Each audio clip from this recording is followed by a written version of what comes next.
In 2022, the Port Angeles Food Bank was awarded a $900,000 congressionally directed spending grant.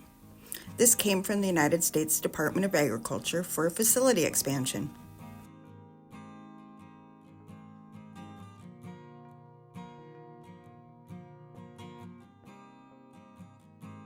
The food bank also received additional support through a USDA Emergency Rural Healthcare Grant Program that covered the operational costs and provided essential kitchen equipment. The Port Angeles Food Bank is essentially three entities in one, and a community hub. That we have the Port Angeles Food Bank, which receives and sorts and distributes food to a number of agencies in the community so that they can focus on their mission and we can help them with their food needs. We have the market, which is a stigma-free, dignified food pantry of its own, branding the market, where people can come in and shop and get food as they need to, in the way that they want to, that does not make them feel bad or like, here you're at a food bank, but they get to come and shop and feel good about themselves. We have a lot of fresh produce. We have milk and eggs and meat that we buy, that we have available. We have our community kitchen, which is amazing, and it is producing food for the market. It is reducing food waste. It is supporting our local farmers by being able to minimally process our gleaned produce.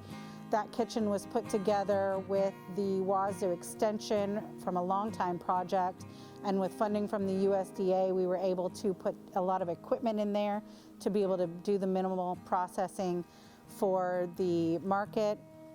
When we got the congressionally directed spending to be able to purchase the building, we were able to, save money on the expenditures going out, reducing our expenses, directing more money to food.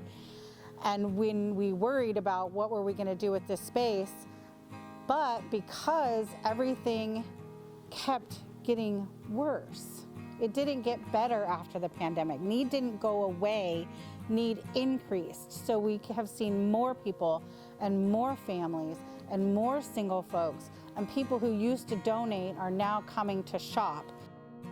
One of the things that we think about and us food bank directors talk about when we get together is, how do we sustain this? How do we keep operating at this level? We've had the conversations. What happens if the funding goes away? What happens if the food banks aren't here? What does that look like for communities? How do we get buy-in on the cities and the counties and more state funding? If we could see consistent funding coming from local corporations, some of the larger corporations, if we could see funding coming from foundations that were more targeted for an industry at a time rather than spread far and wide, we could really make some good systemic change and help fight hunger, solve hunger, fight the food insecurity, make sure people have food and are fed, make sure people know where their next meal is coming from, make sure we don't have kids who are hungry in school and they can think and they can learn and that they can grow and become good, productive, helpful citizens in our future. They're our future. We need to keep them fed and healthy and happy.